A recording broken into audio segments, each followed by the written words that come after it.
Okay, so today we are going to talk about this really old iMac G4. This is the 14-inch version or 15-inch version.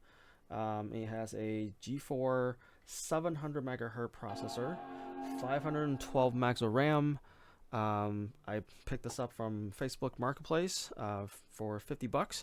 It was very dirty. It was used. I kind of cleaned up a little bit. There's could possibly be could use a little more cleaning, but I did open it up and got rid of all the dust bunnies and all the dirt and all that stuff and that's inside of the case. It was very dirty, very dusty in the inside.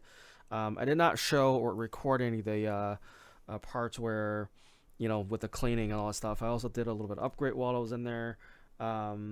So it didn't have Bluetooth, didn't have wireless, which supports, I believe, airport card uh, 802.11b, I think, if I remember correctly, which is pretty slow speed to begin with. So I am actually connected via Ethernet, which is 100 meg.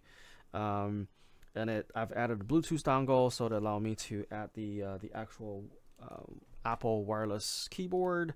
Um, and so yeah, so far, this has been running okay. Oh, by the way, I also upgraded the hard drive from a 40 gig IDE, believe it's 5400 RPM drive, to a 32 gig solid state hard drive. The boot up, as you can see, is much faster.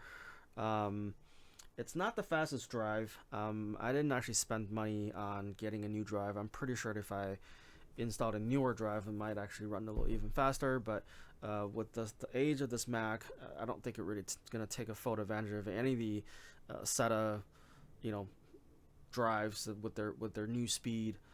So the one that I have on hand, 32 gig, is plenty, and it does run a little bit faster.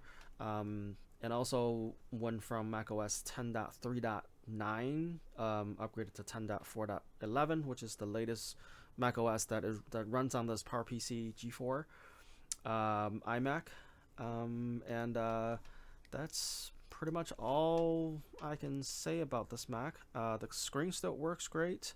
As you can see, running macOS 10.4.11, 512 megs of RAM.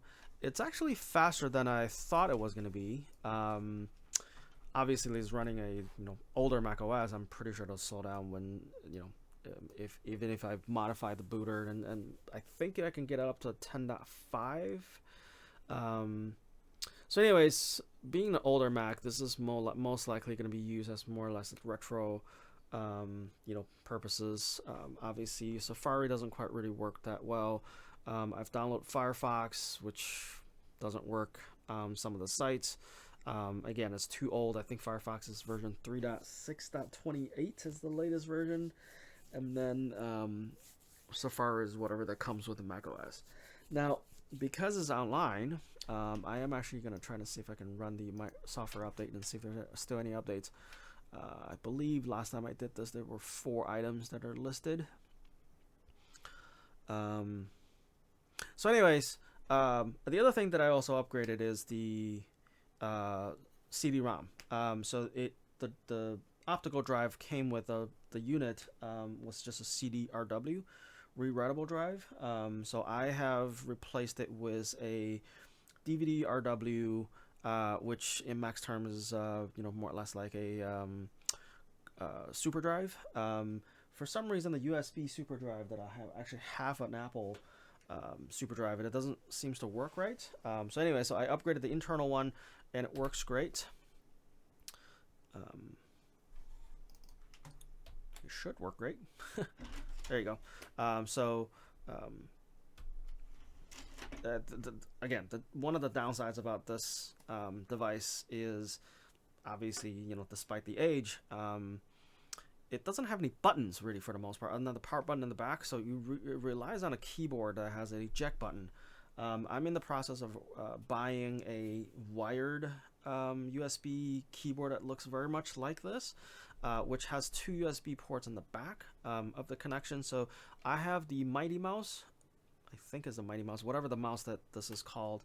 Yeah, it doesn't really say anymore. So this is one that has a little nipple on it.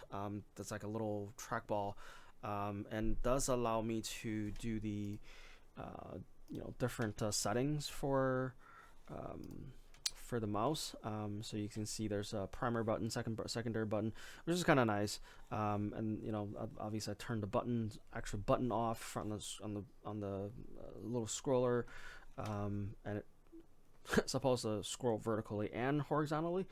But yeah, I haven't really done anything else on that. The cables obviously is short because it really was designed to be plugged into the back of the USB keyboard, so that you don't really need a lot of length. So I am going to actually just start running the updates for these things. There's no password, I don't think. Yep. Obviously, when you set up actual new Mac and stuff that of your own, you want to make sure you have a strong password. So yeah, so that's pretty much it. One surprising thing is this is actually surprisingly fast for the age, for the spec that it has. I don't really see anything that's lagging, like when you move things around. I know the first couple versions of the macOS 10, things were kind of laggy, doesn't work quite right all the time. I think with the 10.4, which is Tiger, a lot of things has been improved. And it does work quite well. Obviously the iMac can actually do rotations and tilts and heights and adjustment and all that stuff. I had to set up the base sideways just so that I can have one is the mouse is closer, and the other is I can use the port in the back a little bit better. But yeah, so this is it. We'll see what else I can do, and then I probably will post more videos once I do maybe more upgrades. Again, this is the Mac that I'm probably going to keep for myself, to keep sort of a retro Mac collection, kind of visit the old items. What I really want to buy at some point is a Mac Plus, one of the really original older versions of that. I actually had one a long time ago, but unfortunately that one was damaged unintentionally, and it didn't work, and it's just there was a lot of problems. So I probably will end up start looking and see if I can find one. I don't really need to be working, I think, at this point. I think the goal for that one is actually get a shell. I do have screens that I can use potentially. My goal is to turn that into a working version via Raspberry Pi emulation. So it can actually run macOS 7, 8, or 9 through the emulation on the Raspberry Pi. And obviously, it can turn into color and all that stuff. So, but it's going to be in a retro shell. So that's going to be a project hopefully at some point that I'm going to be recording. So, okay. Hope you guys have a good day.